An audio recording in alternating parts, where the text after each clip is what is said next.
ninggalkeun dulurna zaman di Halim Perdana Kusuma. Begitu dulurna asup nya dia milu asup teu kadeuleun ku penjaga, asup ka kapal nya dia milu asup ka kapal teu kadeuleun eta mah geus ngan di jerona teu kabagian kursi kan atuh perekan pan nya itu boga pisah ajeun geus kana mah cicing tapi teu kadeuleun datang aman biasa datang ka Jeddah dan lain sebagainya ke Mekah teu kadeuleun ieu berkat maca sholawat Ibrahimiyah. Allahumma ya rafi'ad darajat, Allahumma ya rafi'ad darajat, Allah. Assalamualaikum warahmatullahi wabarakatuh.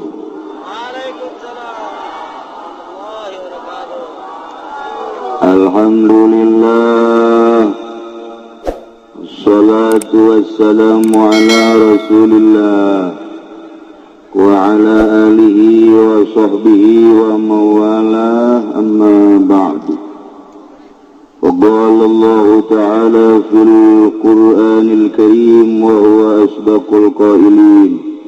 A'udzu billahi minasy syaithanir rajim. Wa dzakir fa inna dzikra tanfa'ul mu'minin.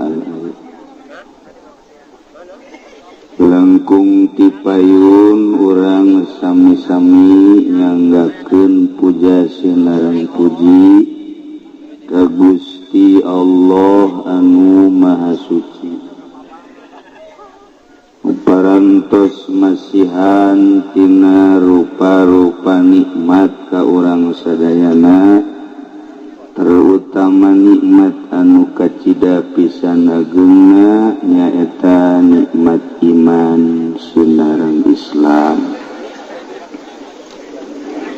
Shalawat sinareng salam mugia dilimpahkeun ka junjunan alam Kangjeng Nabi urang Kangjeng Nabi Muhammad sallallahu alaihi wasallam, katut ka para kaluargina oge ka para sahabat-sahabatna rauh para tabi'in asbab tabi'in al-mukarramun, para alimil ulama, para asatid, para tokoh agama Islam, bil khusus ka kiai anu pangsepuh-sepuhna nu hadir di tengah-tengah haplah urang, yakni Kiai Haji Sapri oge Kiai Haji Jueni. Mudah-mudahan nu karolot-kolot diparanjangkeun umurna, nu ngarora-ngarora mah ditihela-tihelakeun. Sakijue ini untung. Lu jelas mah seluruh para kiai, para qori, alhamdulillah katingali rempug ngariung ngaronyok di dieu di bumina almarhum Kiai Haji Jaya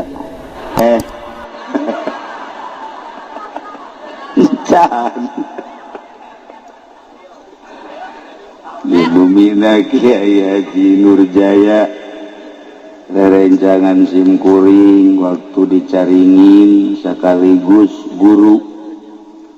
Ulah guru kanyana naklukeun kebo manggeus dibere jampe naklukeun kebo ciduhan bae cek yana leungeun haju taplokkeun ka irung sorangan.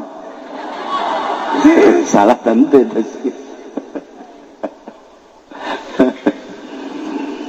nah gitulah para jamaah kaum muslimin wal muslimat rahimakumullah.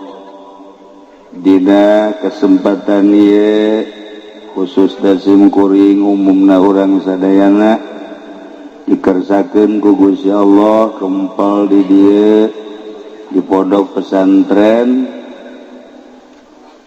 Nurul Hikmah. Pondok pesantren hikmah teh wiji ngaranna Nurul Hikmah ya.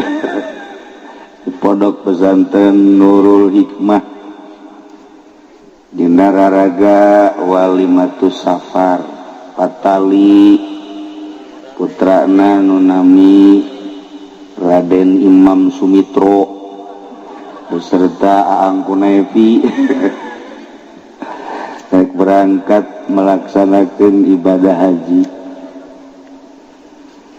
Jadi malam ieu anjeunna hayang didoakeun ku urang lantaran lamun ningali haritna di Timur Tengah serangan-serangan nutup para rugu geus puguh di Irak, Suriah, Palestina, kuari geus menuju Yaman, bahkan diperkirakan musim haji asup ke Arafah, asup ke Mina, asup ke Baitullah. Untung mun teu kabekah moal manggih riweuh, tapi kuari kerbejeuna mengkikis pager betis supaya ulah terjadi. Di urang mun carita organisasi riweuh teu puguh arah nu jelas. NU aya, Muhammadiyah aya, Ikhwanul Muslimin aya, Persis aya, Persib aya, Islam Khuruj aya, HTI aya, LDII aya, NII aya, komo orang lamun ka Tasikmalaya aya, Islam Pegeningan aya, Islam Torikoh, macem-macem bari teu jelas. Tambah deui ku FPI di Jakarta, wah loba. Aju urang Cisoka mah pan babarian asal dibere duit breg. Dek bener dek henteu milu we pokona mah. Pimpinan Kiai Haji Nurjaya. Tapi anu sangat mengerikan mah kuari kabar ka urang ISIS. ISIS eta Ikatan Santri Istri Satu.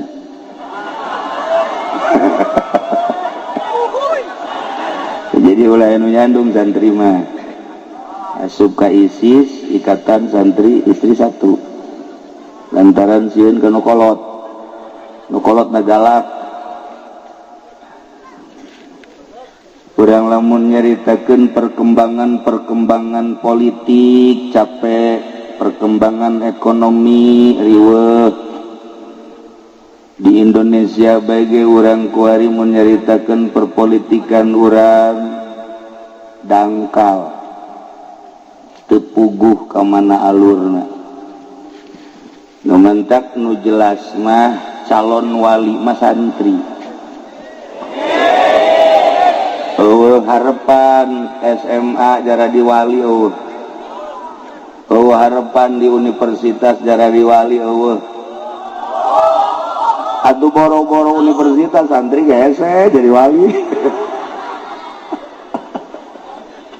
Kan rada deres doang.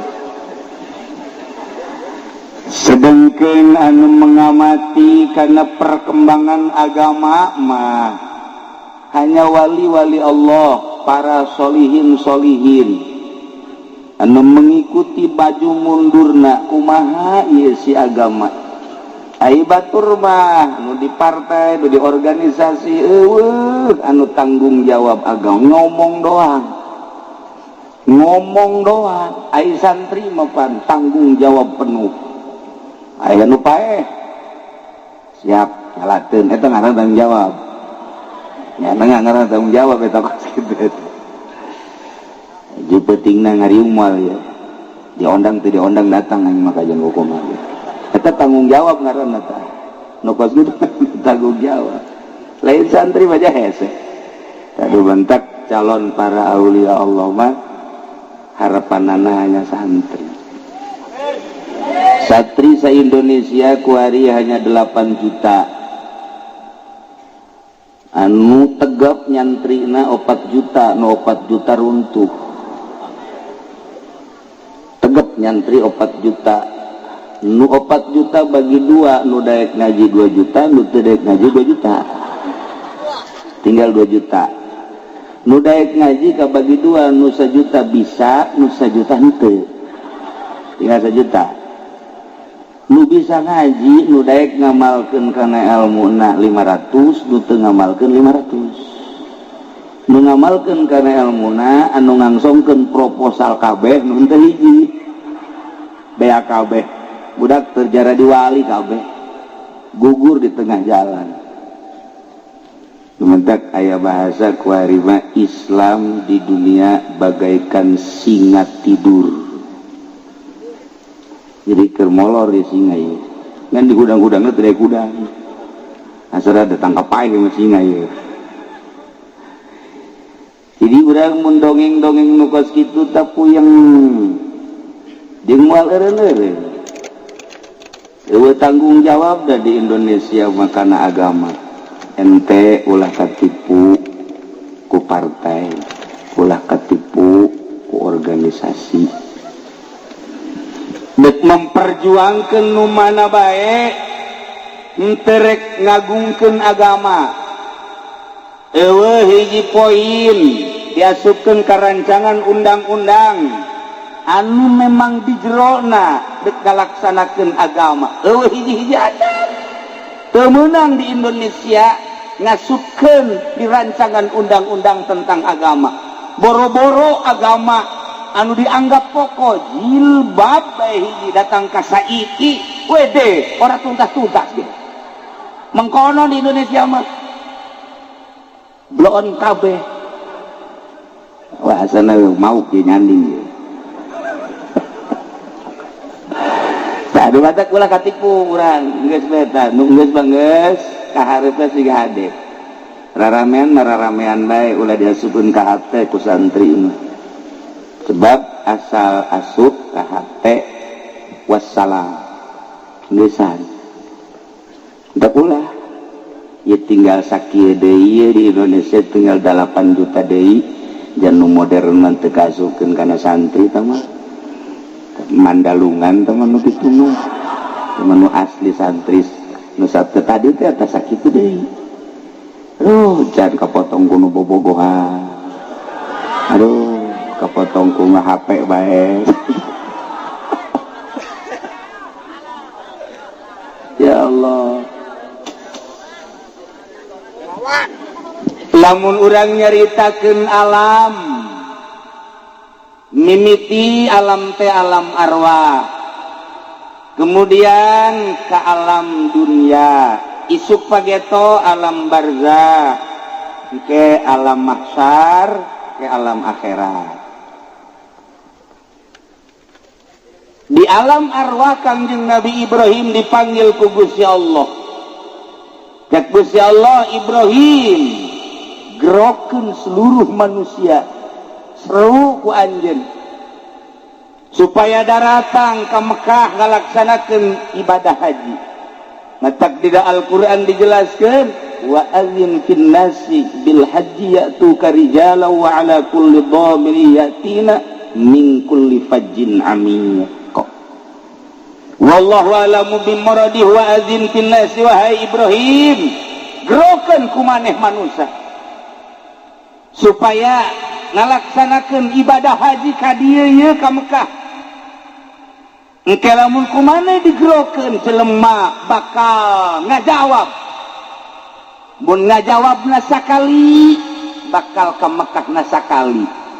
Mun ngajawab baheula 2 kali ka Mekahna bakal 2 kali. Lamun ngajawab 3, 4, 5 dan selanjutnya bakal ka Mekahna sesuai jawaban baheula. Mata Kangjeng Nabi Ibrahim naik di alam arwah ke Jabal Abi Kubais, tinggal ngaran kuari jadi istana Raja Pahat kuari Abdullah.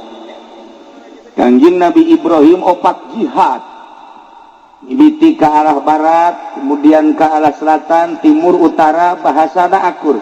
Cak Kangjeng Nabi Ibrahim, ayuhan nas, ayuhan nas, ayuhan nas, innallaha farada alaikumul hajja fahujjuh. sanyana Allah geus mardukeun ka aranjeun kabeh munggah haji hayu geura marunggah haji eta manusia aya nu ngajawab aya nu henteu mun ngajawab sakali mun dua kali mun tilu dan selanjutnya ngajawabna ku bahasa labbaik Allahumma labbaik.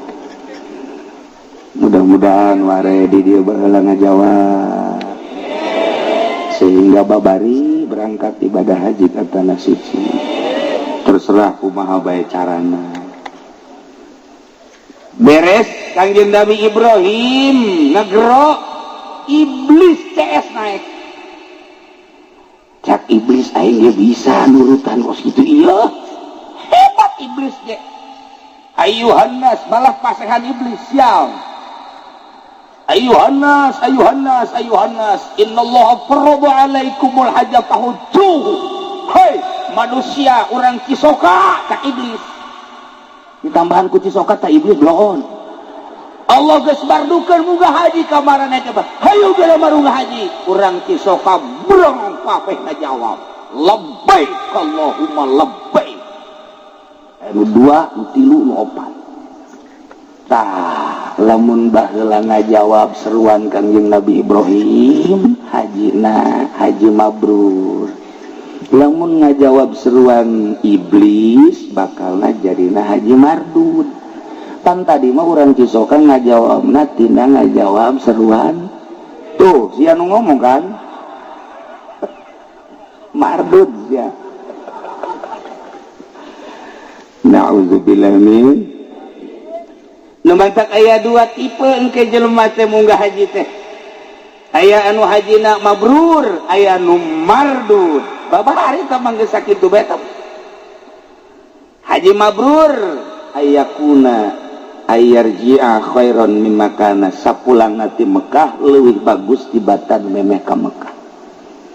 Lamun jelema munggah haji balik ti Mekah na leuwih bagus tibatan memeh ka Mekah, gas tunjuk rame-rame mabrur.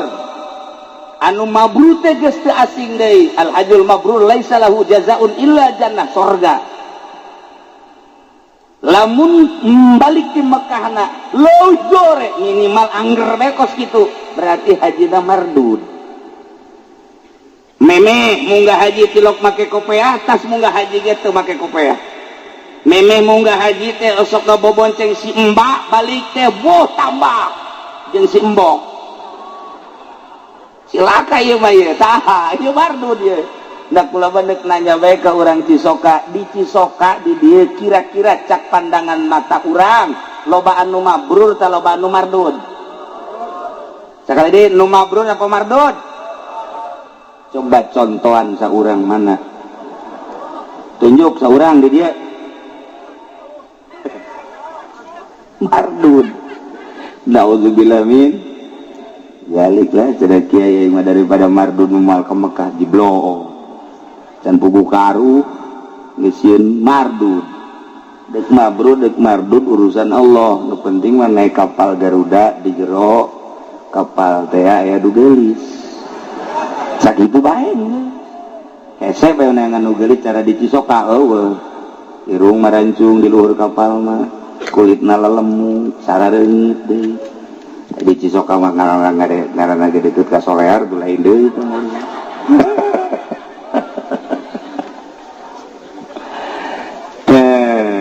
Ieu carita haji. Sabenerna mah lain munggah haji bae salat ge kabagi dua, aya anu mabrur, aya nu mardud. Sarua bae sanajan puasa ge nu mabrur, nu mardud, zakat teh nu mabrur, nu mardud. Sangkilang ngaji bae aya nu mabrur aya nu mardud. Urang tarolah nyaritakeun ngaji bae, lamun ngaji niatna lain karena Allah, niatna hayang hebat mardud. Lamun urang masantren ngaji niatna hayang neangan dunya mardud. Lamun urang ngaji niatna hayang ngelehkeun batur mardud. Lamun urang ngaji kedah hayang jadi kiai mardud. Cacak-cacak masantren bae ge ka mabrur teh hese nu sakola mah neraka kabeh kan. Oh nu ikhlas dari sakola mah eueuh. Eta geus hese karep di dinya doang geus kabaca. Oh langkah-langkah nu mardud jeung nu mabrur teh. asal niat lain lillahi ta'ala mardud, asal mardud jahannam. Tuh urang lamun nyeritakeun kos kitu di Kifayatul Atsqiya inggis jasa santri ngaji maksudna endek hayang gagah elmuna hayang neangan dunya ngelehkeun batur kanyawan ku kiai-kiaina magahanana sarua ejeung ngajual pedang ka jelema nu deuk ngabegal haram sarua bae. Kiai lamun maksakeun bae kos kitu kiaina mardud. Jadi neangan kiai nu mabrur, neangan satiu mabrur hararese. Lolobana mardud bae kabeh. Ngan lumayan mardud-mardud nya lumayan. Gitulah para jamaah kaum muslimin wal muslimat rahimakumullah. Deui lalakon munggah haji lantaran geus ti dituna lamun memang baheulana ngajawab kajeun kukumaha ge ka Mekah bae lamun baheulana teu ngajawab sanajan sugih ka bina-bina tetep bae hese bae tadi ka Mekah hese bae kajeun kukumaha baheula aya jelema ngajawab di alam arwahna duit teu boga dulur kabeh sararusah ngan nyana baheulana ngajawab babarieun Gusti Allah mah nyana keur cicing di tengah jalan jol bae aya angin topan. Wow, kabawa kamu. Terus datang ke Mekah. Ringsek ngan datang ka dituna. Tapi lain lalagaan aya hiji santri urang Surabaya nyana ngamalkeun sholawat bae, salat Ibrahim. Allahumma sholli ala sayyidina Muhammad wa ala ali sayyidina Muhammad kama shallaita ala sayyidina Ibrahim wa ala ali sayyidina Ibrahim wa barik ala sayyidina Muhammad wa ala ali sayyidina Muhammad kama barakta ala sayyidina Ibrahim wa ala ali sayyidina Ibrahim fil alamin innaka Hamidum Majid. Saminggu 4.440 dikunya di Surabaya nyana nganterkeun dulurna zaman di Halim Perdana Kusuma. Begitu dulurna asup nyana dia milu asup teu kadeuleun ku penjaga asup ka kapal nyana dia milu asup ka kapal teu kadeuleun eta mah geus ngan di jerona teu kabagian kursi kan atuh berekan pan nyana itu boga pisah ajeun geus nyana mah cicing tapi teu kadeuleun datang aman biasa datang ka Jeddah dan lain sebagainya ke Mekah teu kadeuleun ieu berkat maca sholawat Ibrahimiyah.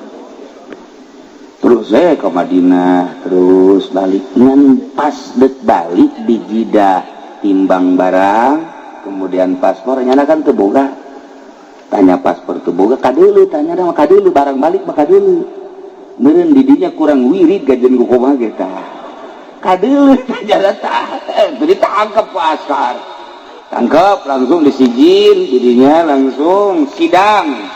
Begitu di sidang aya nu ngabantuan seperti kos gitulah kaayaan nyana bahwa nyana ngawirid itu teu kadeuleun kabeh heraneun askar ge polisi Arab polisi Mekah heraneun ku taajub-taajubna akhirna tetep dikembalikeun ka Indonesia. Masya Allah ta ieu wiridan hayang ka Mekah mah ka kiai mana bae ge eta jampena tah maca sholawat Ibrahim Niyah 4.444 saminggu.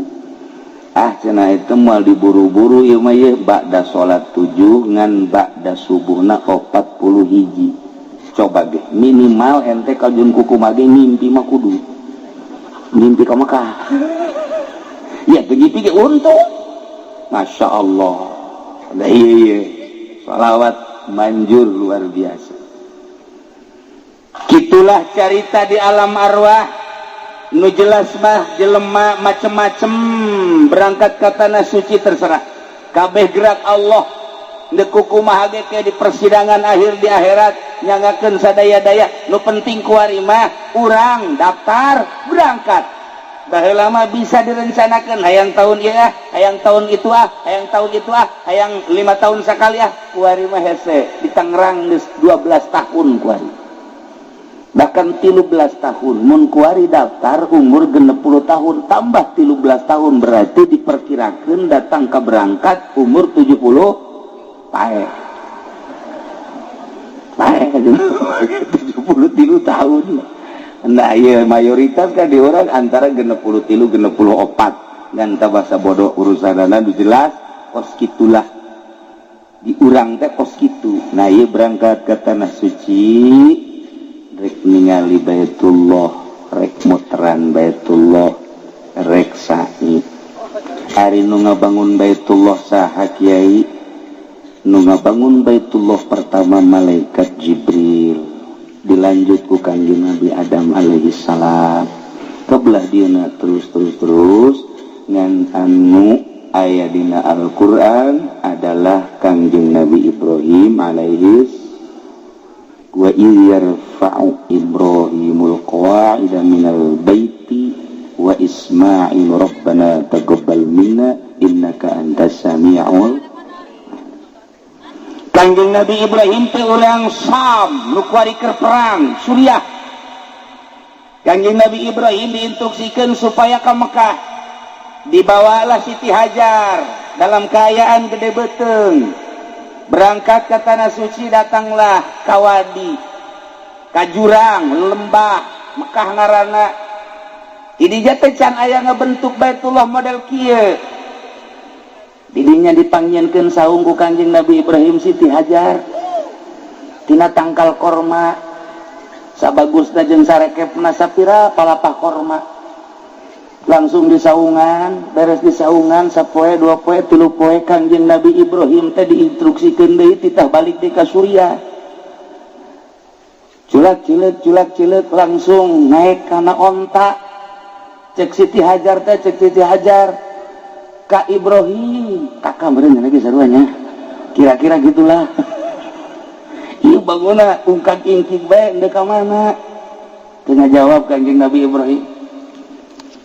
Pan bangun deuk berangkat, teu ngajawab Kangjeng Nabi Ibrahim ku sebab neuleuh pamajikan, beuteungna keur gede. Secara manusiawi cek Kangjeng Nabi Ibrahim banyak kudu ditinggalkeun, pan ieu teh pagawean aing. Banyak kudu ditinggalkeun mah. Tapi instruksi Gusti Allah Ibrahim indit deui ka Suriah. Katilu kali cek Siti Hajar lamun memang ka Ibrahim kudu berangkat dek ditanya bae ieu kahayang sorangan atau parentah Gusti. Cek Kangjeng Nabi Ibrahim parentah Gusti. Lamun parentah Gusti nyanggakeun sok berangkat. Abdi berarti bakal diurus ku Gusti Allah. Kula sieun-sieun. Kangjeng Nabi Ibrahim langsung berangkat. Tengah liuk saya tiketikacan Kangjeng Nabi Ibrahim. Begitu Siti Hajar nyarita modal kitu, blong berangkat. Eta teh aya hikmah. Urang lamun nganterkeun masantren ka anak. Nah, begitu deuk balik ulah nyileuk. Turutan Kangjeng Nabi Ibrahim. Geus bae begitu urang naik ke mobil, balik berangkat. Ulah ieu mah dadah. Mal betak ya kan hukum mah ge. Segala dadah segala amal betang geus bae sakumaha biceun anak urang geus ulah anak sangkilang dadadan geus teu aing mah teu main dadah-dadahan turutan Kangjeng Nabi Ibrahim betah ge tapi lamun leudeuy geus datang ka imah bapana ge aing inget bae ka anak aju anak nage gundan geuti inget bae ka abah aju kuari mapan moal HP bobogohan jeung abah SMS-an sial teh budak. Eta ulah. Ieu hikmah nanya sakali deui lamun nganterkeun anak ka pondok pesantren geus dititipkeun geus sasalaman geus ulah ngaliek deui. Balik turutan Kangjeng Nabi Ibrahim alaihi Siti Hajar ditinggalkeun sugan sedih henteu. Cek Siti Hajar lamun memang ieu parentah Gusti Allah pasti kaula diurus ku Gusti Allah. Sedengkeun eueuh sasaha sorangan di dinya dipanggieunkeun saung tina palapah korma masya Allah mun aya awewe di Cisoka model kos kitu ulah dikamanakeun Kilu Jaya ulah kumaha keun antapkeun habak tenang Siti Hajar kesimpulan nama ngalahirlah Siti Hajar sorangan masya Allah tidinya er-eran orok sakumaha biasa orok perbekalan aya kene tidinya langsung minum tina bekal ngan henteu anggeus kuranglah perbekalan dahaga nu aya katingali orok letahna keluar semu nu hayang minum cai susu Siti Hajar can aya caian lantaran encan diisian ku nanao Siti Hajar langsung make beber bawa ti surya warna beberna beureum nu mantap dipake warna beureum beber lantaran manehana beusi kanyawan ku maruna sebab Siti Hajar boga maru anu memang kata dina sinis bae karena kitu ditahan make beber beureum mantap datang ka kuari baheula mata awewe marake beber beureum eta teh ti dituda ti Siti Hajar kuari geus teu make beber awewe teh make bidan bae geus mantap darah rayut kuari mah awewe boga anak hiji boga anak dua sareng nu hamil bae kitu baheula mah ipis betul lantaran make stagen make beber rapi jadi boga anak 12 teh teu gendut kuari mah boga anak hiji boga anak dua bau sakumaha eneng kolot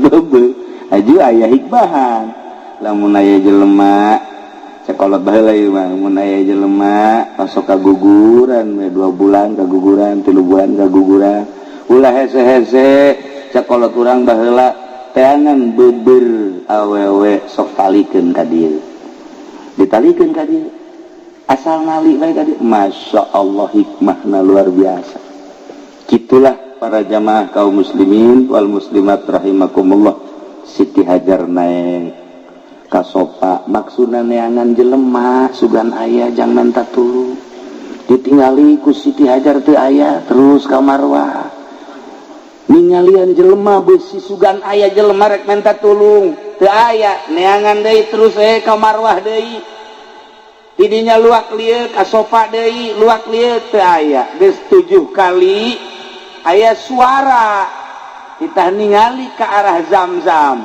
pas ningali ke arah Zamzam malaikat Jibril keur nepakan taneuh atau diketikeun ku sampeanana ditambah ku jangjangna tak mancer cai sabarkeun ku Siti Hajar kadinya waduh mandi Siti Hajar nginum luar biasa mawa jang anakna kemudian di pandian anakna kadinya di lantaran terus bae mancer cek Siti Hajar bari di kamanaon kitu ngaranna dikulah ke cek Siti Hajar Zamzam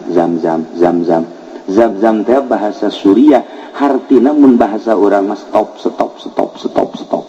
jadi eta Zamzam teh cai stop sebenarnya stop eureun gip cek urang mah eureun ulah terus bae jadi ngaran Zamzam ini mendengaran kurang cai eureun sebenarnya eta mah eta stop Zamzam gitulah cerita Zamzam masyaallah kitu cerita Siti Hajar teh 7 balik ti sopa ka Marwah ti Marwah ka sopa ti sopa ka Marwah ti Marwah ka sopa jadilah kuari syariat mimiti urang toab sanggeus tawaf kemudian sa'i 7 balik didinya cukur beres geus sakitu haji eta umroh tinggal aya wukufna bae ka Padang Arafah babari doa Kangjeng Nabi Ibrahim istimewa Kangjeng Nabi Ibrahim teh ngadoa ka Gusti Allah di samping Rabbana taqabbal minna innaka antas samiul alim wa tub alaina innaka antat tawwabur rahim.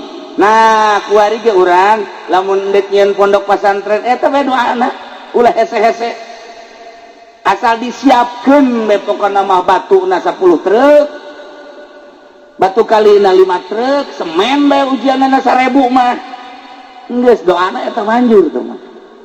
Tapi lamun can aya semen can aya keusik can aya ulah wani-wani ngadoa eta tah mal manjur.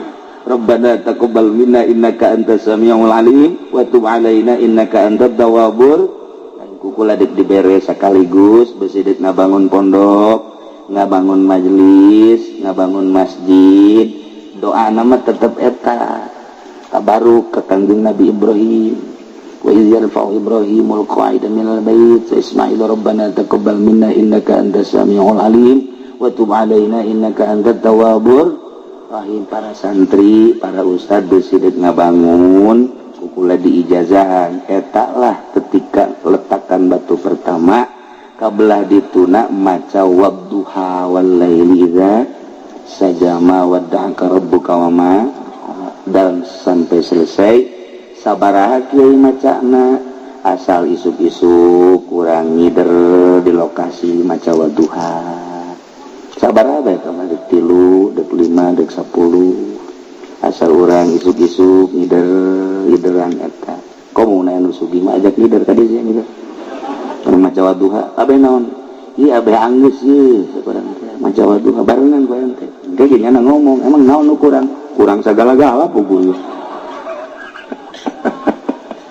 wadduha ente ngabangun pondok ngabangun majelis mushola masjid eta masya Allah lain hiji lain dua aya kiai ngabangun teu anggeus bebejalah kasimkuring dijazahan eta begitu dijazahan eta dibaca we ku jana wadduha muter we di dieu datang ke masyarakat ge kaget kiai kunaon muter we abe anggeus wadduha wal laili hayo baturan ku sia wadduha ye jadi urang dinya karunya ngeuh kiai cenah muter bae urang bantuan yuk eta sarua jeung pelet teh lamun urang khusu kan kurang manjur tah lamun khusu manjur urang mah teu khusu ge hayang manjur babari sebenarnya mah begitu geus beres pelet batu kan segede kieu tah di Cisoka makan make batu bener teh make batu timpahkeun ka tonggongna aya kan nyanan kurang dia pelet eta kalah aing bogoh ka sia ge jangan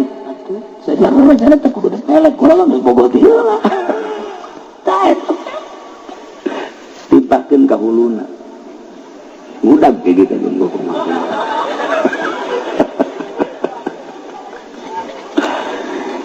ilah lalakon tentang Baitullah dibangun ku Kangjeng Nabi Ibrahim setelah Kangjeng Nabi Ismail gede gancang caritana bae kan gede tah Kangjeng Nabi Ismail teh dilongok ku Kangjeng Nabi Ibrahim panjang dongengna ieu mah singkat da dongeng bae gede akhirna Kangjeng Nabi Ibrahim minta dibantuan ka Kangjeng Nabi Ismail dek ngabangun Baitullah.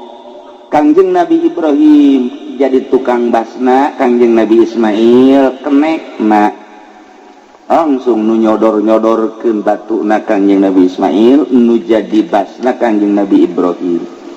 Begitu dibangun terus ngaluhuran teu kasodorkeun maka Kangjeng Nabi Ibrahim nyieun taraje jang naik bentukna batu dikadinyakeun batuna ditumpakan ditincak ku Kangjeng Nabi Ibrahim langsung batu ngapung sorangan eta kos dongengnya kos dongeng batu ditincak esteger ngaranna ketika beuki luhur batuna ngapung sorangan atuh teh batu bisa ngapung sorangan aya tanagaan ti mana sahanu ngaremot eta sabaraha batu tapi batu naik sorangan beuki luhur beuki naik beuki luhur beuki atuh sabaraha teu make batu ge bisa ieulah keajaiban mukjizat Kangjeng Nabi Ibrahim alaihi salam.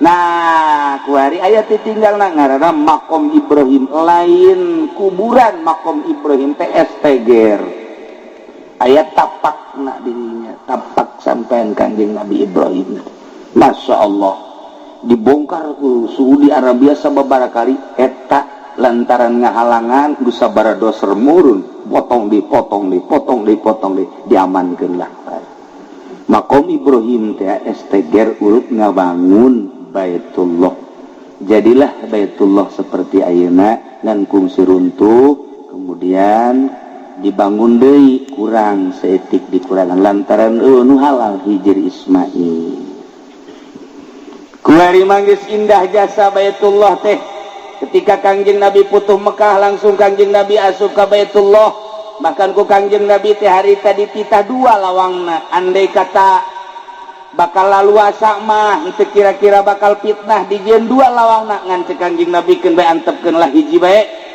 Kangjeng Nabi lebet langsung salat di jero keluar deui tah ieu lah Baitullah nu ayeuna di akhir zaman engke Baitullah bakal diruntuhkeun deui tu golongan-golongan anu henteu serg ka Islam musuh. Kula lamun nyaritakeun tentang akhir zaman geus dareukeut jasa.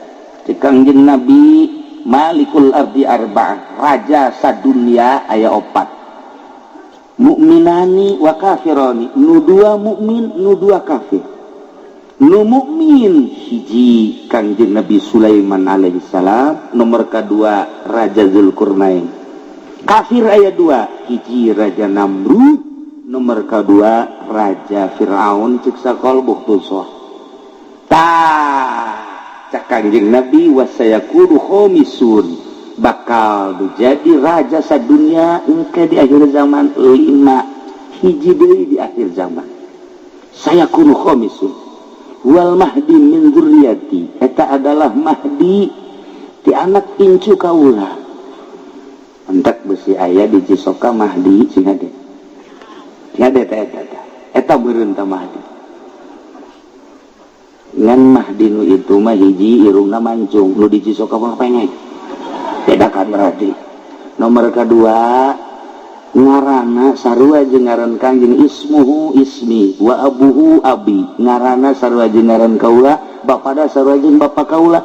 Jadi ngaranna mah asli nama Ahmad bin Abdullah atau Muhammad bin Abdullah. Cirina dina pipina engke aya hunungan di dieuna. Aya janggotan, aya godegan kadi rapi, di dia aya hunungan, kasepna kabina-bina, gagahna nu luar biasa, dituturkeun baksana ku 300 jelema nu bakal nuturkeunana.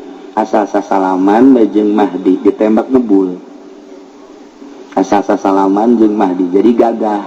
Asa-asa salaman, coba sesalaman jeung Mahdi nu di dieu. Tah ieu Mahdi nu asli 300. Manehanana di Madinah engke bakal terjadi wukuf poe Jumat di akhir zaman. Akbar disebutna. Di mana wukuf poe Jumat, hati-hati. Nah iya engke di Mina bakal ribut gede. Perang anu luar biasa asup. Musyrikin, kafirin, munafikin asup. Ribut ke di Mina. Wah, getih pohara jasa. Ribuan jelema mararaot. Lumpatlah ke Mekah. Di Mekah keur ngabayak jelema lantaran ngadenge peperangan anu dahsyat jasa. Ribuan jelema pararae ngan teu asup kafir ai ka Mekah mah. Ditungguanlah seorang kesatria Mahdi teh kakarak datang ti Madinah bainar rukni wal maqam nyanang ke bakalna salat bae di dinya. Allahu akbar, Allahu akbar, Allahu akbar. Hese nanya Allahu akbar, hese jang nanya lantaran salat deui ari Ki Nurjaya mah pan hese salat nanya deui sabalikna teh deui. Urang babari jeung nya mah ngobrol kebo segala eneng segala sapi. Waktu duha teh waktu jang duha terus bae mencit teh ngesel teh dan lain masalah sih. Dan sabalikna jeung Mahdi bae, Mahdi mah kesempatan jang ngobrol salat bae. Urang mah kesempatan salat ngobrol bae.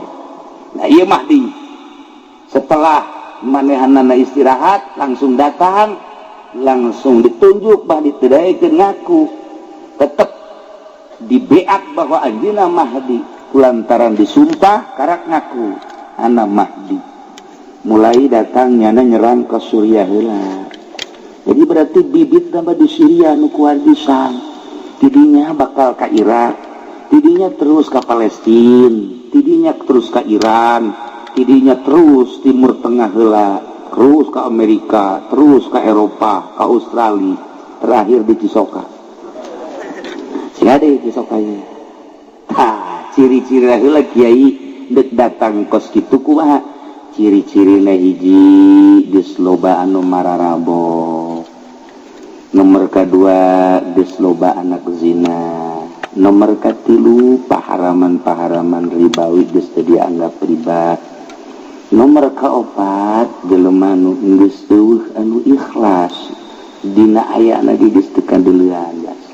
Didinyalah bakal turun Mahdi, kacau bakal unggal negara. Di unggal negara teh bakal kacau di urang bibit kacau geus aya. lantaran organisasi jeung organisasi geus teu ngahiji, partai jeung partai lain dek ngagungkeun bangsa jeung nagara, kabeh boga kepentingan-kepentingan. Urang lamun nyaritakeun kajerona inggis sabenerna timbullah kuari aya ISIS ngaku Mahdi encan, sebab teu ngaku Mahdi mah dibeat dipaksa kakarak ngaku. Tapi kuari pan urang sieun inggis lantaran ieu teh lain lalagaan kapan seseorang anu tadina di Al-Qaeda anu hebat jasa ditembak ngebol dibawa ku Amerika, dididiklah ku Amerika. Setelah dididik menang ti Irak dikaluarkeun, dianggap bakal manehana ngabantu ke Amerika. Nge surat Amerika teh ternyata istimewa jasa nu teu daek beat kanyana tembak sadis. Nah lain lalagaan ieu sadis teh kalian tembak kalian tembak nyana ditembak ngebul. Mun ditanya ieu menang ti mana ilmu ngebul Cisoka. Make naon ieu pelor, paingan pelor hese harita. Ieu diteureyan ku ISIS masalah ieu. Nah, kuari acak-acakan Amerika sorangan jadi tembak bae. Terus bae ieu sahabat asal teu nurut ka tembak bae. Geus ribuan nu korban ayeuna. Ternyata di Indonesia aya pageulana nu beunang di Tasikmalaya. Kamari di Pandeglang. Jelemana bangun poho lupa daratan. Keinget naon. Pokoknya asal teu nurut tembak bae. Ieu kan ngeri ku ari. Tah, iyalah ISIS. Nu kuari terus nyerang, terusan teu eureun-eureun. Kan perlu biaya aneh nyana teh kapan mek ngaruntuhkeun Islam tapi kafir ge dibunuh bae. Di lain sisi jana nek ngabongkar Baitullah lantaran dianggap jelema nu muteran Baitullah teh kafir. Itu kudu ngamuteran Baitullah ka Allah macaknya teh. Yuk bebarengan jeung Mahdi. Si Abu Bakar teh ngaku Mahdi teh. Nah eta teh nu ngabiayaan teh ieu adalah Liga Arab, terutama Arab sorangan dipaksa ku Amerika. Nu ngahancurkeun urang Arab, Islam, ISIS, nu ngabiayaana Liga Arab termasuk Arab. Puyang teh coba. Iyalah lain lalagaan ieu puyang eta secara global nakos kitu. Urang lamun nyaritakeun Suriah kuari geus teu kaharti, nyaritakeun Mesir geus teu kaharti. Lantaran geus eueuh ku urang anu diteangan, nu didengekeun. Informasi akurat na baheula mah aya Gus Dur. Asal urang geus ngadengekeun keaslianana gampang. Tak Gus Dur ngomong eta pasti. Kuari geus saha nu didengekeun kuari. Deuk saha informasi nu akurat na sedengkeun geus steril. Nu mantak urang karya hese nyaritakeun keaslian teh hese. Kabeh ge bingungeun. Dan nu mantak geus bae urang mah ulah nyaritakeun ka situ manengan ngararaji bae. Bingung kuari. Geus anu wayah kawin-kawin. Anu can wae ge maning kawin mah bisa keburu perang. Keburu perang, Masya Allah karim. Nah, engke anu bakal ngadukung Mahdi Abdal Syam, perkumpulan Wali Abdal di Syam, perkumpulan Asoib di Irak, perkumpulan Mujabah di Mesir. Kan wali teh boga negara-negara perkumpulanana keseluruhanana di Lubnan, Libanon. Ketika ada perkumpulan di Libanon, eta teh mun Abdal di Syria, lamun Asoib engke di Irak, lamun Mujabah engke di Mesir, engke di saat anu geus ditentukeun kara karumpul. Eta kapan loba jason mantak teu meunang urang nyarekanan urang Syria ku Kangjeng Nabi, sebab sadajan buang kawarah di dinya loba aulia-aulia Allah. Kitu kene Irak sangkiang ge brutal ulah dicarekan ke Kangjeng Nabi, sebab di dinya lah perkumpulan para aulia Allah anu bakal ngajungjung tinggi agama Allah teh orang-orang eta. Nah ieu keur carita di akhir zaman geus darareukeut jasa rarasaan teh masyaallah. Mun guru urang kamari nyaritakeun Mahdi asa jauh keneh, lamun guru urang belah ditu nyaritakeun Mahdi asa lila keneh, tapi kuari bae mun nyaritakeun Mahdi asa endek bae. Benderana bakalna akur bae.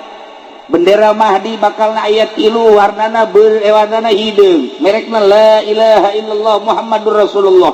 Berem hideung jeung putih. Memehna bakal aya bendera 7 bendera Kangjeng Nabi hideung sarua jeung bendera Mahdi. Bakal bendera na hideung jeung putih la ilaha illallah Muhammadur Rasulullah. Benderana akur bae. Urang bae keliru ieu mana nu bener mana nu salah. dibuat seperti etalah nemantak sahabat naros ka Kangjeng engke kumaha eta seperti kos kitu bendera-bendera teh urang tingali bae nu aya di Mekah eta mah di nu asli nu lain di Mekah eta mah lain mah di nu asli tapi bendera napan ka urang ge bendera kos kari itu ambalaya malah di dia jadi nururik mah bendera nah hideung leuh ngadeulana sehingga ada isi sebuah hiasan ya. Masya Allah kan itulah para jamaah kaum muslimin rahimakumullah. Jadi perjalanan haji itu bisa dihayang-hayang, itu bisa diembung-embung geus waktu nama atuh urang teh da emang baheula eta mah tuh di alam arwah jawaban baheula ku hari mah tinggal ngalaksanakeun bae kokoseran urang sakumaha kokoseran hayang-hayanganna ai eueuh jawaban jeung teu ngajawab baheula tuh hese bae henteu bae kajeun kumaha ge nu mentek cak ti soleh teh mah jang ka Mekah mah 2 surat nomor kahiji surat Waqiah nomor kedua surat Tanah nu babari mah surat Tanah tereh ka Mekah na kajeun kumaha tuh nya para jamaah kaum muslimin wal muslimat rahimakumullah itulah urusan tentang haji, urusan tentang Baitullah, urusan tentang sa'i nu jelas kabeh ge ieu memerlukeun iman, memerlukeun yakin. Lamun teu make iman tur teu yakin moal bisa. Ku iman jeung ku yakin. Iman ayana di pendidikan Islam. Pendidikan Islam nambahan iman jeung nambahan yakin. Di luar pendidikan Islam iman hararese yakin makomo urang ngageserkeun kayakinan kan hese ieu ngageserkeun kayakinan teh hese urang teh kuari yakin kieu yakin mah aing mah ieu kayakinan aing mah lamun teu dahar lapar atuh kajeun ku kumaha kitu bae sebab kayakinanna urang mah kana dahar bae lamun kayakinanna kana dahar sanajan isuk-isuk ka dahar uduk 2 piring ke jam 10 ditanya geus dahar encan ai tadi tama uduk lain dahar sebab can yakin dahar sebab yakin dahar tak ieu kehese jase gageserkeun kayakinan ibadah jadi santri teh ya mimiti ngaji amil aju ngaji jurumiyah ngaji alfiyah terus ngaji johar maknun mantek cuman dan lain sebagainya gampang kan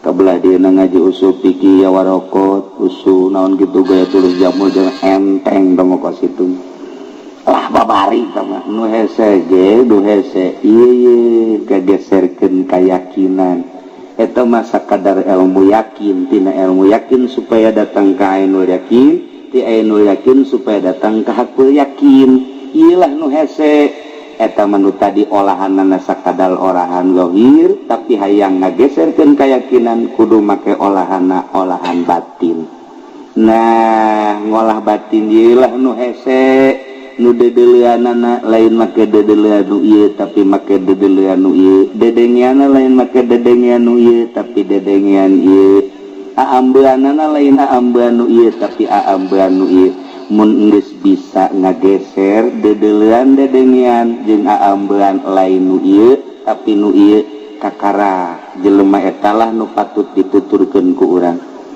ieu kuari kamari kula kedatangan kiai di Banten aya 10-an meureun ka imah ngobrol lah carita tentang Banten istimewa Banten mah tuh lantaran ku kula didongengkeun nyana dongeng kula dongeng lamun urang nyaritakeun tentang keistimewaan Maulana Hasanuddin eta mah moal aya deui datang ka Iirah haje emang kunaon cenah kiai kieu di antarana keistimewaan Maulana Hasanuddin teh begitu datang ke Banten Maulana Hasanuddin mah ngisingna di Banten sabulan sakali pamajikanana ngisingna saminggu sakali coba pamajikan ti Nurjaya atau pajakan urang lah ulanya namae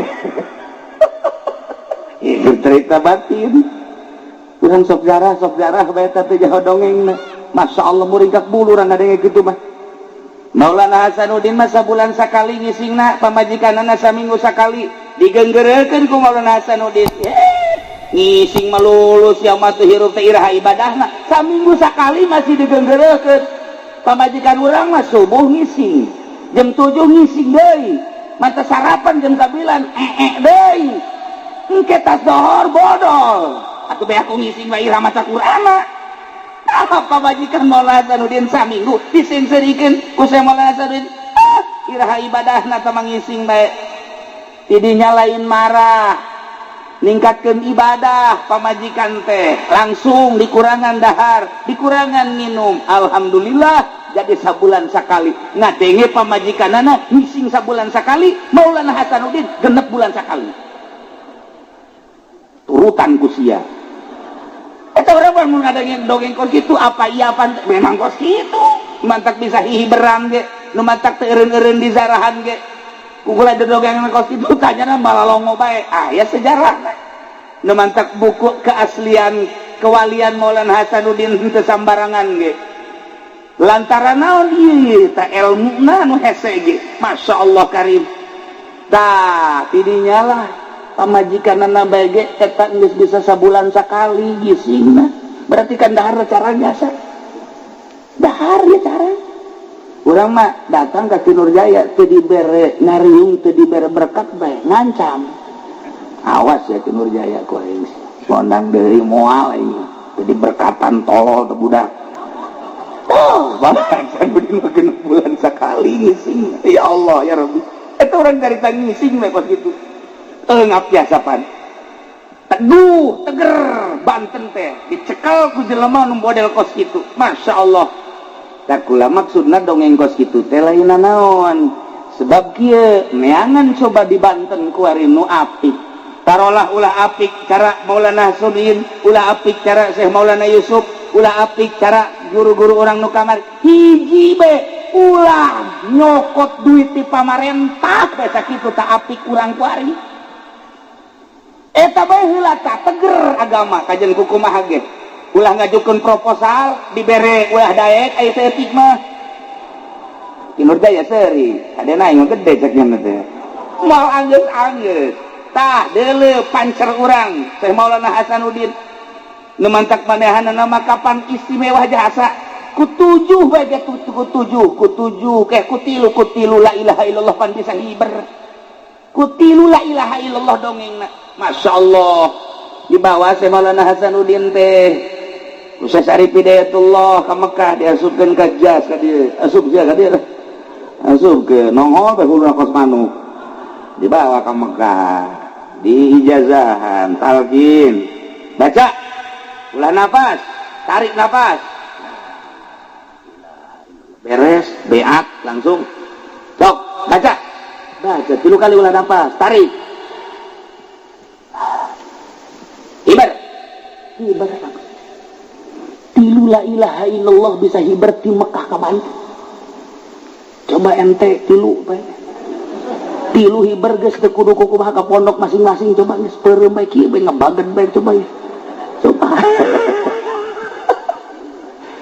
Batur batilu eta rahasiahan lain nalagaan masyaallah. Kunaon eta batin geus bersih jasa. Ya Allah ya Rabbi.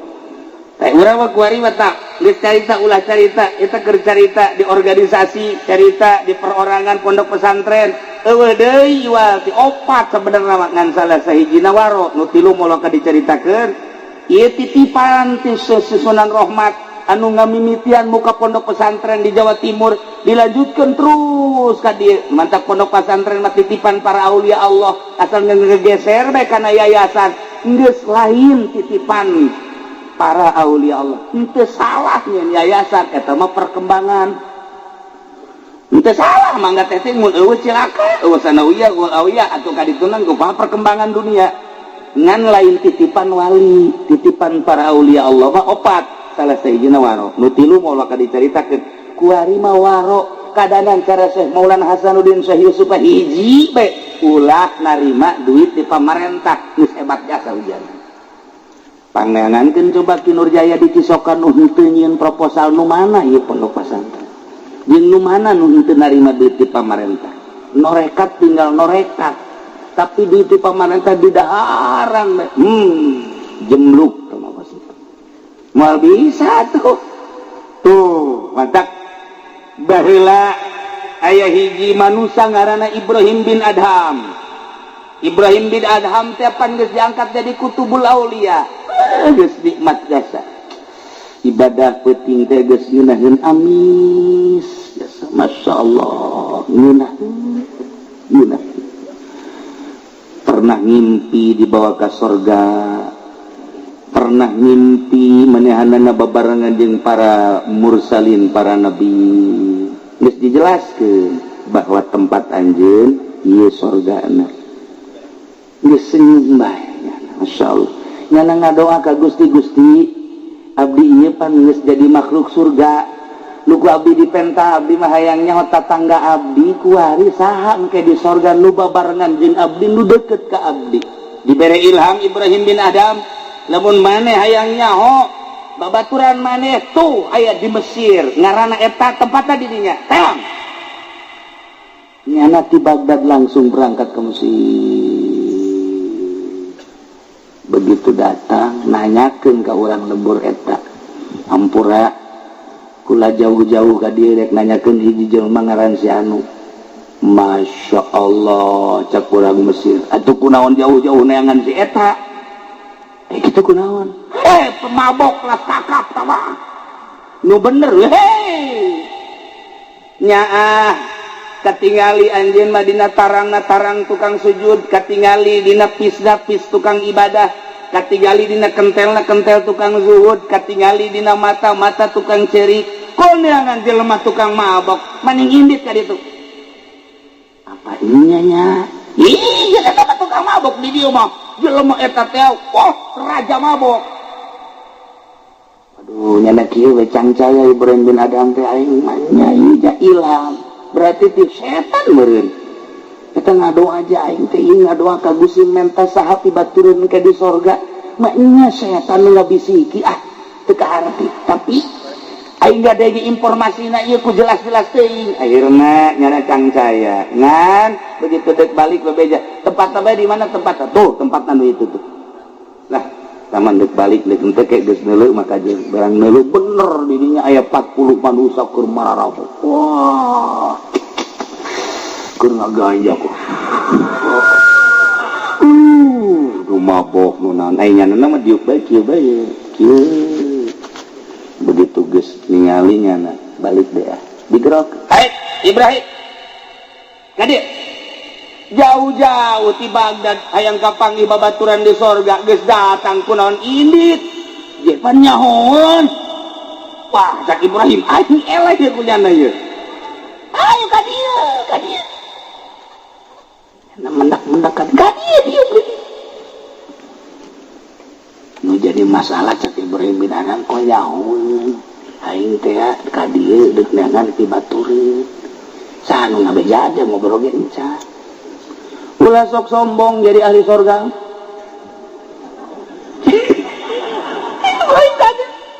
aing jadi dicarekan cak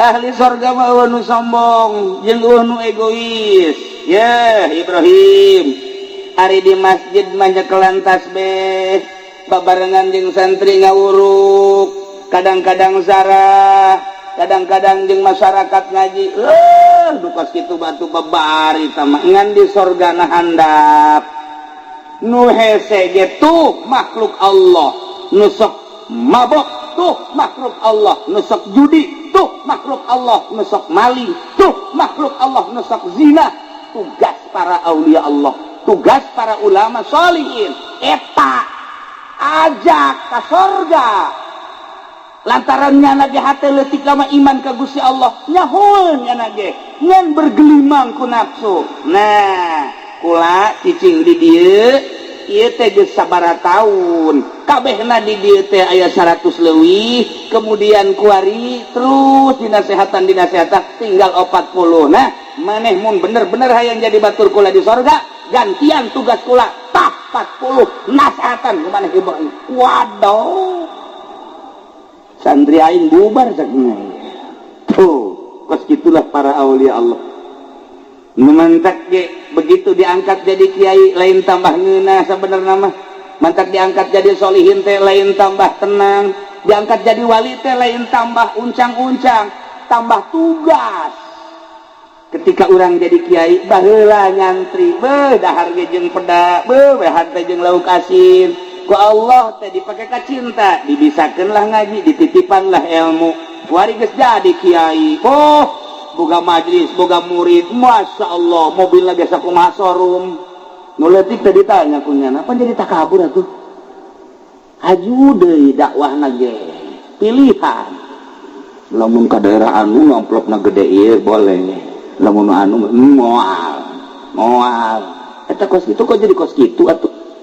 Tah tugas wali, tugas ulama seperti tadi.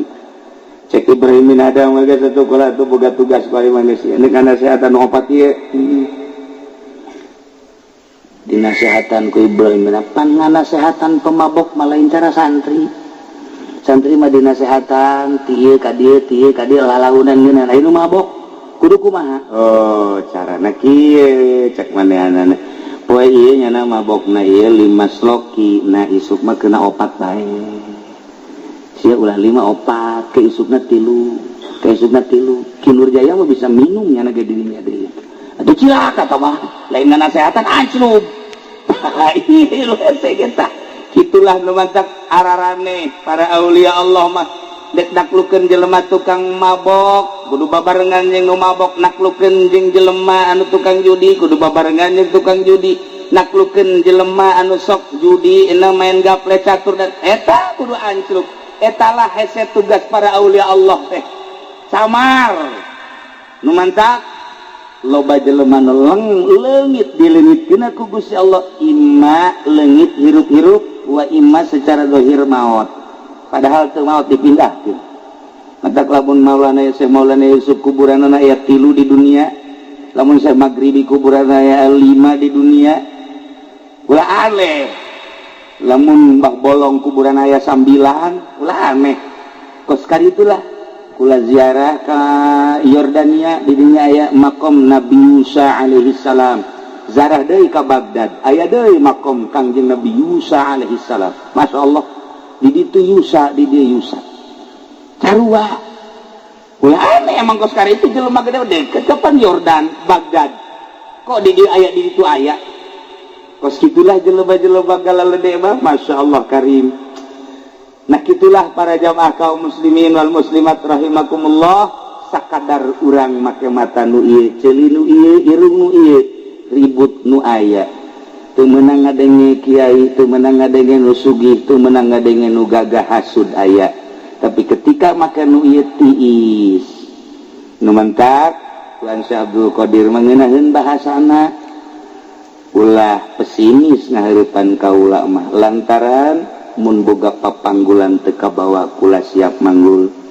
Mun kira-kira henteu kabawa ku MT kula nu mangmawakeun. Mun kira-kira henteu nyaho jalan ke akhirat kula bakal nuduhkeun. Kira-kira henteu nyaho kana pimaknaeun secara hakiki kula bakal nuduhkeun. Ngan ulah deuleu zahir kula, nu dideuleu adalah pelaksanaanna ieu urang babarengan.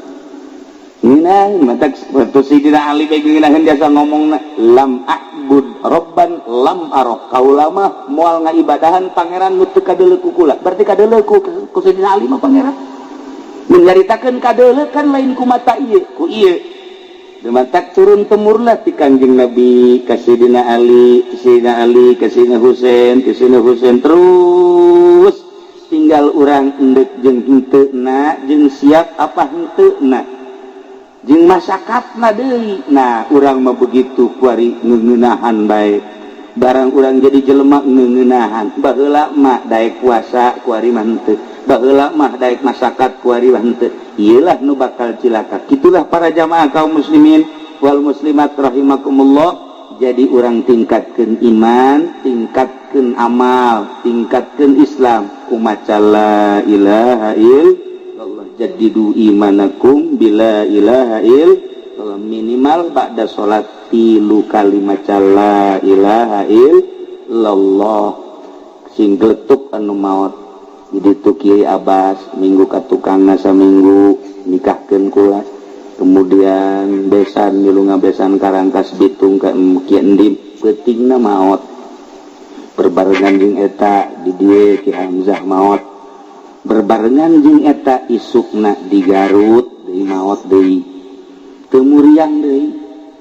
loba jasa ieu nu maot teh masya Allah karintahkeun bae nu maot mah ngan urang mah mun maot mudah-mudahan aya dina ridho Allah subhanahu wa ta'ala, aya dina keur ibadah ka Gusti Allah subhanahu wa ta'ala. Sakitu bae mentana. Jadi embung-embung pae mah datang bae dihayang-hayang aya encan mah henteu bae. Nu penting mah dikiraha bae maot asal aya dina ridho Allah subhanahu wa ta'ala. Kitulah para jamaah kaum muslimin wal muslimat rahimakumullah. Balikan deui al hajjul mabrur laisa lahu jazaun illal jannah. Bedu balik di Mekah teh tas ibadah haji kemudian ziarah ka Kangjeng Rasul. Emang kumaha gitu panu ibadah haji mah begitu datang ka Jeddah kadeuleu nama ku urang Arab malulu, padahal mah malaikat didinya nyambut disasalaman ku malaikat. Lumantak disebut aja duyufur rahman, tamu-tamu pangeran, tamu-tamu Allah. Tah eta disasalaman ku malaikat jamaah haji mah timimiti turun ti kapal dipeluk ku malaikat, disasalaman ku malaikat. Masya Allah, ieu teh tamu Allah teu kadeuleu kan ku urang. Ngan lamun maot urang ibadah haji, urang geus daftar aju maot di dieu keneh komo geus berangkat mah aju maot. Tah eta teh ganjaranana unggal tahun menunaikan ibadah haji diberi ganjaran sampai kiamat.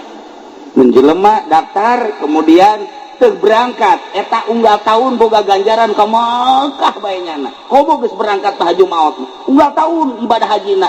Engke di akhirat teh ditimbang teh haji malulu bakalna.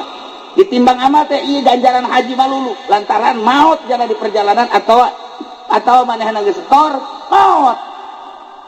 Kalau dibandingkan ku orang maningan orang daftar haji maot apa maningan ka Mekah. Lamun ka Mekah kan sekali. Tapi lamun maot unggal tahun ka Mekah maning mana? Tetep urang embung bae embung bae urang mah.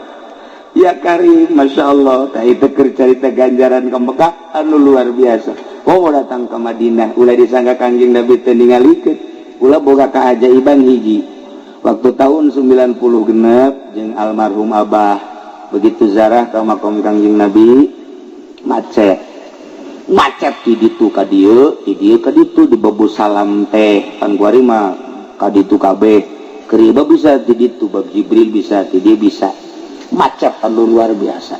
Kula di dieu Abah di dieu ngahalangan Abah ka gencet di ditu ka dieu geus enak kencet luar biasa. Wah asana ieu mah paeh di dieu nih. Asana paeh cak kula ieu. Ini ningali Abah kula geus kikituan bae. Nu saejeuna sarua macet ngadu ti ditu ka dieu Eta langsung bae hadiah ka Kangjeng Nabi. Langsung ya Kangjeng Nabi na ge aya. Hadiah beres. Kunaon aya jelema jangkungna gedena, jangkungna ti di jelema biasa kaluhur 1/2 meter. Ti jelema nu biasa kaluhur 1/2 meter. Di sisiran bukna kasep, irungna mancung teu make kopea. Terus make baju putih ka dieu, teu make jubah putih, teu make sorban. Seuri bae senyum bae. Blek pas di hareup. Blek leungeunna kieu. Segala tuturkeun. Renggang gede. Renggang we nyunahkeun jasa terus ka hareup barang datang zarah ka makom Kangjeng. Beres jarah terus jana kikian we hayu cek jana mah terus datang ke hareup temanggi sakali eta Masya Allah kedadak kuari ke kadeuleukeun bae beungeutna katingali rambutna katingali jubahna katingali asal ka Madinah we inget eta asal ka Madinah inget eta ongkos ka Cisoka bae asal ka dieu inget ka Kebo Haji Jaya asal ka dieu inget bae eta gitulah para jamaah kaum muslimin wal muslimat rahimakumullah. Nah keur carita ibadah haji pelaksanaan tina keyakinan urang iman urang ka Gusti Allah Subhanahu wa taala nu teu ibadah haji hayang sarua jeung ibadah haji sarua sakumaha nu ku Kangjeng Nabi dicaritakeun urang salat Jumat isuk keneh salat Jumat sarua jeung ibadah haji al Jumatu hijul fuqara salat Jumat munggah hajina nu palalaki. Itulah para jamaah kaum muslimin wal muslimat rahimakumullah carita ibadah mah teu kudu munggah haji bae ja munggah haji ge ibadahna ka Allah di dieu urang ibadahna ka Allah Allah mah deukeut jasa ka urang di mana bae urang taqarrub ka Allah jadi mantap ulah kaget namun Habib model Habib Lutfi jangan mah salat di mana bae ngalah wudu beres tak salat di dinya Allahu akbar urang teu sanggup salat di tempat eta lamun dipikir ku urang atuh Allah nama teh di mana mah aya ieu urang mah kudu rapi teh kudu malah Habib Usman mapan salat di jalan Allahu akbar salat duha teratrit polisi teu wani nya salat duha bae 8 rakaat Allahu akbar maca kos ka ditu Allahu akbar mun Haji Jaya kuwi kos kitu atuh di penjara can ka badana Habib Usman makan kos kitu Allahu akbar ya Allah ya Rabbi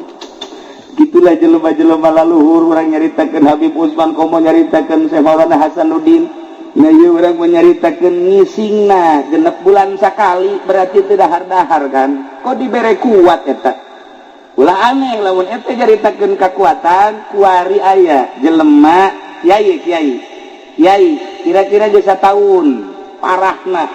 sataun parahna ngagoler bae ketika kula kamari umroh nyana geus bebeja bae yang geura datang kucu yang geura datang geus umur cenah teu kapan gede begitu kula datang langsung ngalayat kunaon ieu nu dek dicaritakeun lainna naon sataun teu ngadahar sangu ilum saeutik kok kuat biasa kadang-kadang hudang kadang-kadang lempang biasa teu ngadahar sangu sama sekali ngan minum gam saeutik dibere kuat ku Gusti Allah jadi aing dibere kuat mah babari dia teu muriang sakitu muriang sataun geus teu ngadahar sangu nginum ge saeutik tadi anakna datang deui ukula ditanya kumaha ieu alhamdulillah cenah bukan itu aja ngadahar sangu dan teu ngadahar sangu tapi kuat coba urang coba ulang ngadahar sangu mulai ti esuk ngan urang nyiapkeun kuburan baheula nanya urang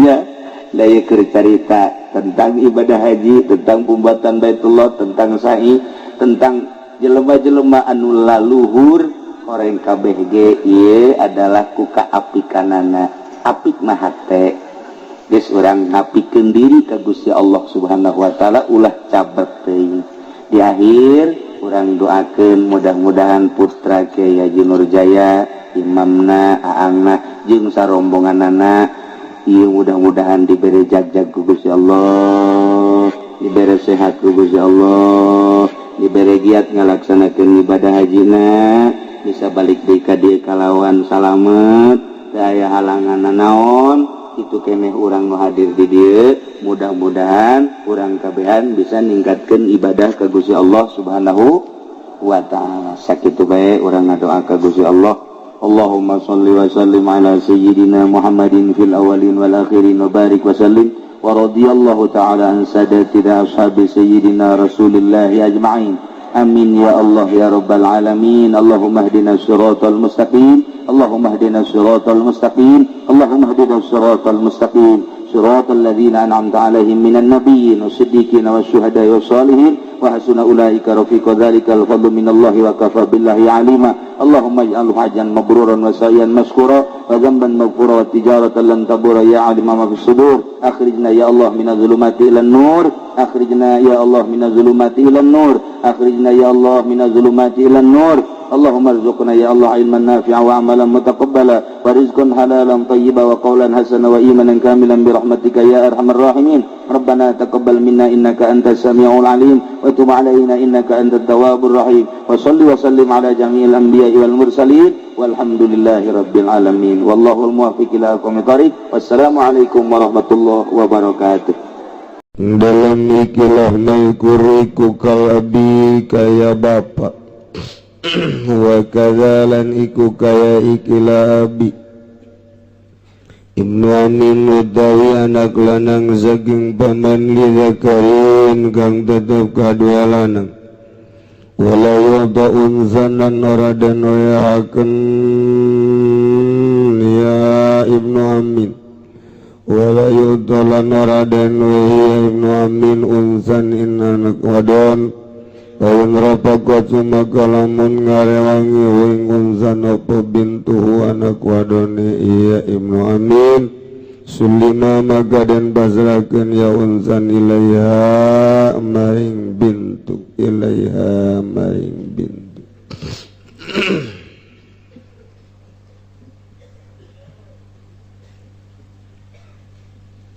sateacan orang neraskeun pangaosan orang bacakeun heula Fatihah hiji almarhumah Oneng Kursiah binti Suharja kena iban. Kemudian kanggo hajah Saenih binti Haji Jamat wafat hari Senin di Kampung Picung, Pasar Kemis. Kemudian Abdul Aziz bin Zahra Sukarna atau Gandul bin Hawa. Salajengna kanggo keluarga paparaman teu damang. Innalillahi wa inna ilaihi raji'un. Hajah Hanifah Hajah Alfah binti Jayadikata Cadas meninggal hari Senin. Dua Haji Juha bin Hidayat Sepatan meninggal hari Selasa tanggal 18 Oktober. Oh, Haji Juha, Masya Allah. Kemudian Haji Muhammad Zaifun bin Najihun Abu Waran Tumpeng, Samin bin Mayyah Siti bin terakhir Irma Toko Mas Tabrani keluar. Tadi disebutkan namina khususnya umumna dulur-dulur orang betos para rupus, mudah-mudahan dihampura sakabeh dosana, caangkeun di kuburanana, dilegakeun dijembarkeun, tur dibere kasenangan kubur ku Gusti Allah. Ibarakati umil Quran Al-Fatihah. Bismillahirrahmanirrahim. Alhamdulillahirabbil alamin arrahmanirrahim maliki yaumiddin. Iyyaka na'budu wa iyyaka nasta'in. Ihdinas siratal mustaqim. Siratal ladzina an'amta 'alaihim ghairil maghdubi 'alaihim waladdallin.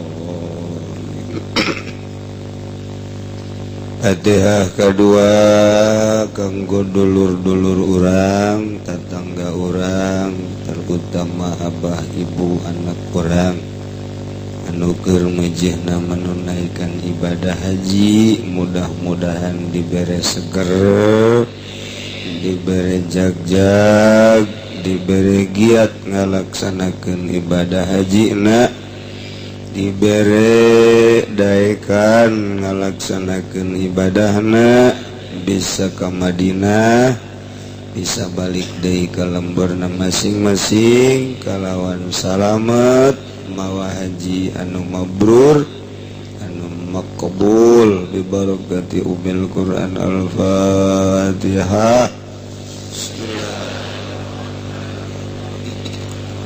Alhamdulillahi Rabbil Alamin Ar-Rahmanir Rahim Maliki Yawmiddin. Iyyaka na'budu wa iyyaka nasta'in. Ihdinas siratal mustaqim. Siratal ladzina an'amta 'alaihim ghairil maghdubi 'alaihim waladdallin.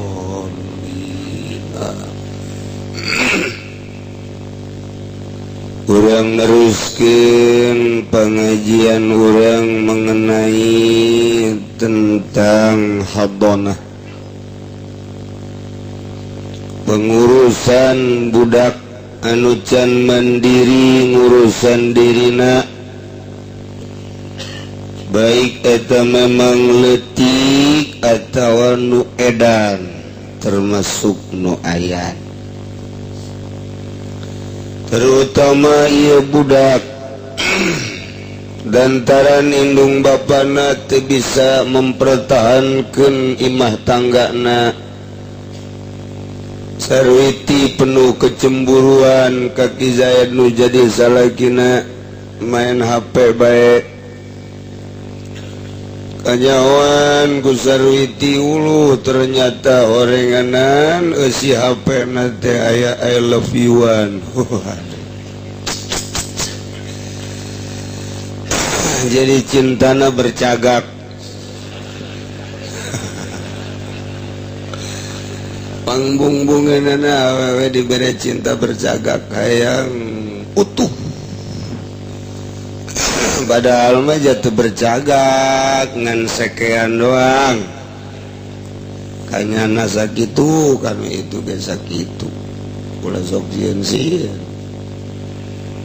Tapi embung bae atawa sabalikna ya nama lantaran atuh kizayan macicingeun jelema waduh aya boga asa pamajikan Sarwiti masyaallah luar biasa tingkah lakuna masyaallah lantaran sering nonton TV nurutan tingkah-tingkah bintang-bintang film nu aya di TV. Pakai calanana Masya Allah disoek-soek gesebuk di bereman sabelah anting na gede ngagebugan jagong di citra. Ya Allah kapangi ku Ki Zaid ternyata horenganan Sarwiti iya main sero bisa dipertahankan. Pepegatan aya anak sakumaha kamari diatur ku agama. Lamun memang ieu budak teh encan baleg can tamyiz indungna nu ngurusan lantaran butuh kana cai susu. Sedengkeun nu boga cai susu mah indungna salakina mah hayang nyusu doang. Geus teu bisa atuh dibikeun ka bapakna. Indungna tamah. Cuali indungna embungeun otomatis ka bapakna. Tapi lamun budak geus tamiz berat ka mana ieu budak teh? Lamun boga pilihan ka indungna. Boga pilihan ka bapakna.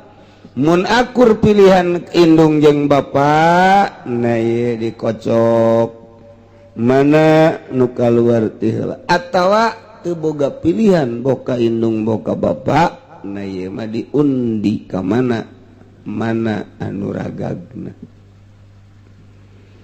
kuari mah ieu Holid anak teh milu ka bapa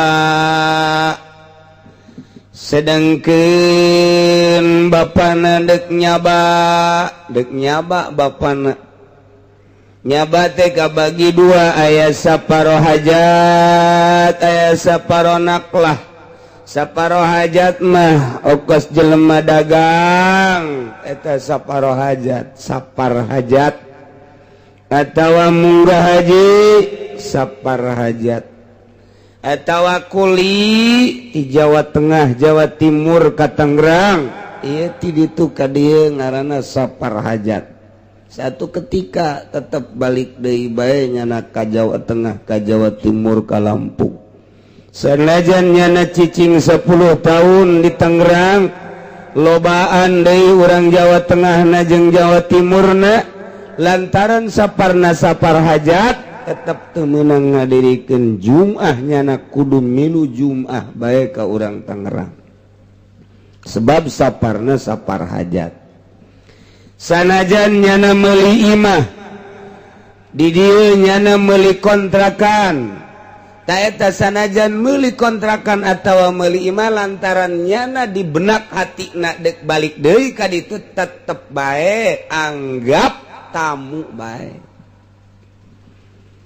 Nomor kedua saparnaklah mah memang pindah di Jawa Tengah di ditu kebeneran itu herere setani dek pindah bae ka Tangerang susuganan dijual kabeh di ditu atawa saparo pindah ka dieu pindah we ka dieu ka Tangerang atawa memang urang Jawa Timur kuari kenala pindo pindah ka dieu Atawa tadi nama digawewe di pabrik barang datang ke dia kacantol ka orang Tangerang kawin pindah belah ti ditu ka dia tata saparna ngaranna saparna kelah geus lamun geus aya di dieu jadi warga Tangerang atuh biasa bae kos urang dieu meunang ngadirikeun Jumat andai katanya aya di Cikupanyen masjid hitungnya nate termasuk adat salah saiji adat anu 40 lantarannya nangis pindah kadinya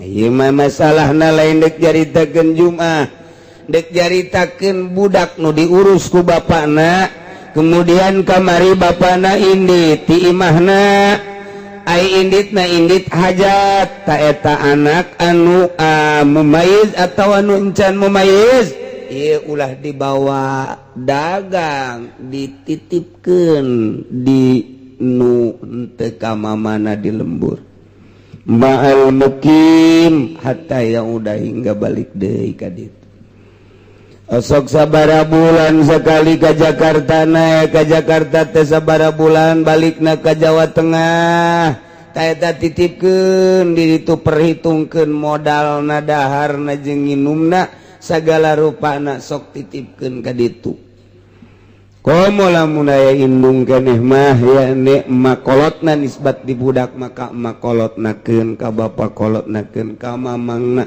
atawa ka saha bae anu teu ka mamana ulah dibabawa dagang anak mah lantaran anak dibabawa dagang kabet teu meunang boro-boro dibabawa dagang dibabawa ngaji ge anak mah ulah ngaji ge lain ngaji naon ieu bapakna magahan ngaji di musola anakna leutik keneh ulah dibabawa kabet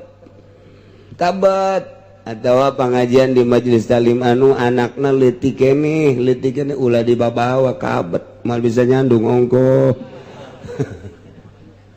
gangguan anak teu meunang kabet ulah dibabawa eta teh anak tekosit eta saparna sapar hajat kumamun saparnak lah nih lamun saparnak lah macek tadi palabu awala bisarti amni tarikihi wal baladil maksud bapana ndek pindah ti Jawa Tengah ka Jawa Barat eta anak dek pindah makna mah pan teu di Jawa Tengah bae bapana dek pindah bawa ku bapa lantaran eta mah pindah butuh kana pendidikan butuh kana pulasara butuh kana kitu aturan-aturan jang masa depanna na ieu bawa ku bapana fal abu aula asal di jalanna aman di negara anu dipake pipindahanana aman asalna di Indonesia di ka Malaysia bapana teh eta teh pindah ke Malaysia eta teh bawa anakna masyaallah kuari mah boro-boro anak pemajikan ge teu di Bararawa urang Korea gawin jeung urang Subang aju orang Korea na balik ke Korea ipan pamajikanana ieu di Subang ditinggalkeun geus 3 tahun geus 4 tahun telepon teu nyambung napakah zahir batin eueuh eta teh dibawa dihubungi ka ditu eueuh bae tah eta nu kos kitu bae hese jasa de kawin deui na di Indonesia sedengkeun jelema susah pan eta teh can ditolak pasal nama can ditolak teh negara antar negara nu kudu ngaberesan nu kos kitu teh teu bisaeun di Indonesia lupa teh ka kiai bae ai ka kiai pan mawana ngan jeruk hasem doang beres bae sih ku kiai nama masalah di deuleu we ku kiai mah oh jageulis geus bakal mamana kiai tarolol tuh kos kitu eta loba jasa kawin jeung urang Jepang urang Karawang hadena urang Pasar Kemisan orang Subang, orang Karawang, orang Cianjur, orang Sukabumi, aya orang Tangerang hiji kawin ku orang Jepang kuari indit salakina ke Jepang gak ditu geus 3 tahun geus 4 tahun naya pamajikanana teh dipilare dina pakahan henteu ditolak henteu ta eta teh nyana endek aya nu mileuleungkeun kumaha kudu aya surat tolak ti salakina kumaha lamun nyana imah tangga jeung nu sejen salakina datang deui ka dieu urang Jepang mangkaning terkenal nyana mah bom bunuh dirina eta kan bahaya tah eta kudu diselesaikeun ku nagara insyaallah teu bisaeun da nagara urang nyelesaikeun kos kitu teh teu bisaeun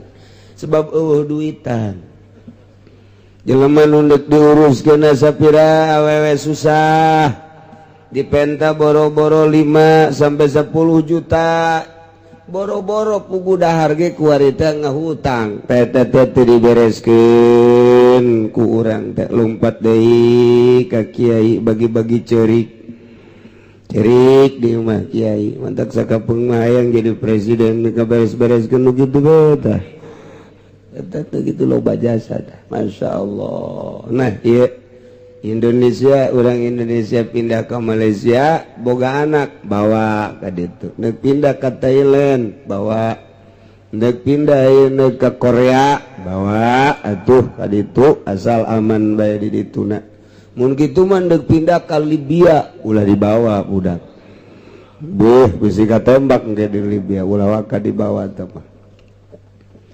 Takuarima wa maharimul asobati fi hadza kalabi mahram nu ngasobah dina ieu masalah urusan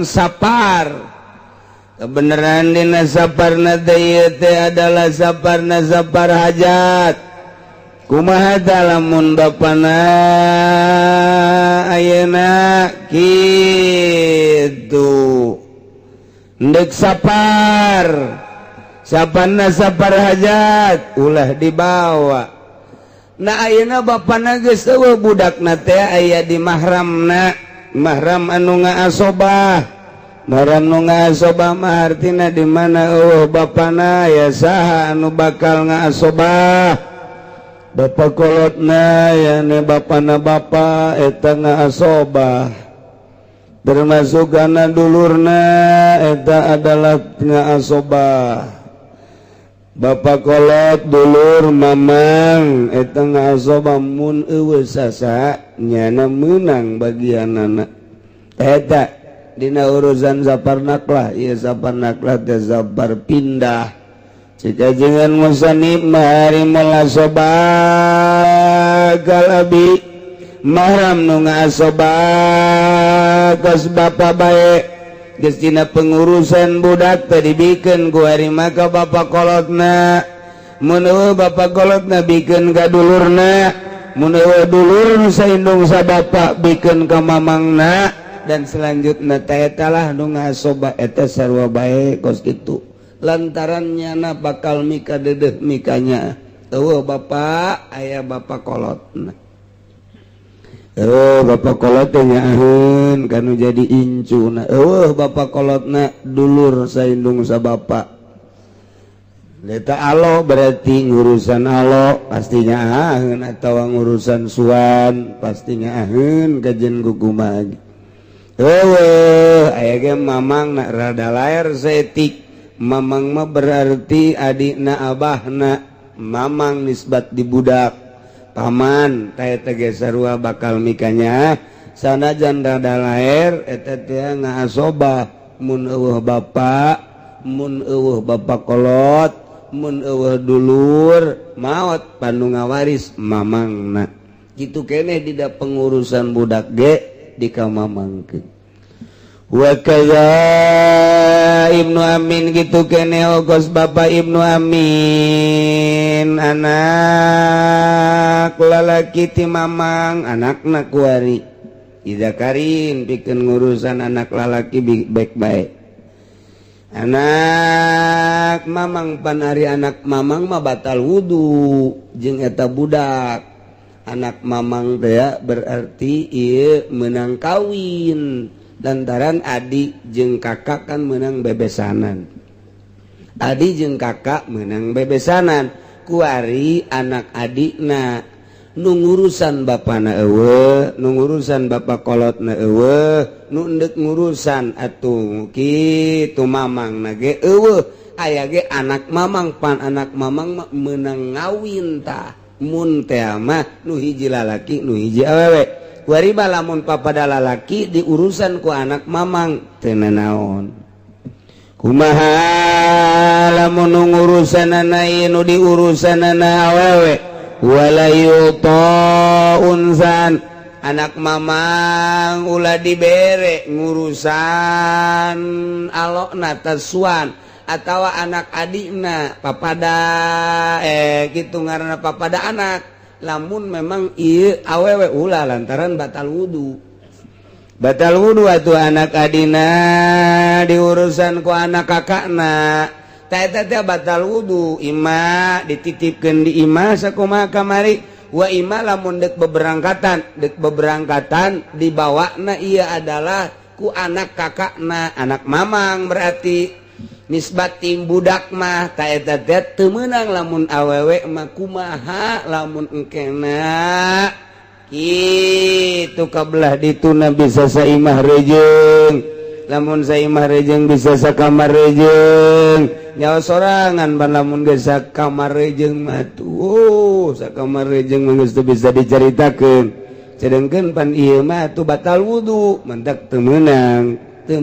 dibikeun tapi lamun aya nu ngabarengan mah anak awewena fa in rafaqat subintuhu sulima ilaiha lamun aya nu ngabarengan mah ka eta anak mamangna anak awewena dibarengan ku anak awewena silakeun papada awewe andai kata ieu budak teh erek dibawa pindahna ku anak mamangna kabeneran anak mamangna ieu adalah awewe henteu naon papada awewe mah sanajan nyana batal wudu lantaran awewe jauh kemungkinan karena kholwahna mentek teu naon geus ai kira-kira bakal aman mangga kira-kira teu bakal aman model tadi lantaran batal wudu kemudian ieu lain sajinis itu mah lalaki ieu mah awewe tetep bae teu meunang lantaran bahaya itulah caritaan masalah gitu pengurusan tentang budak anu can mandiri paslun wallahu a'lam bishawab.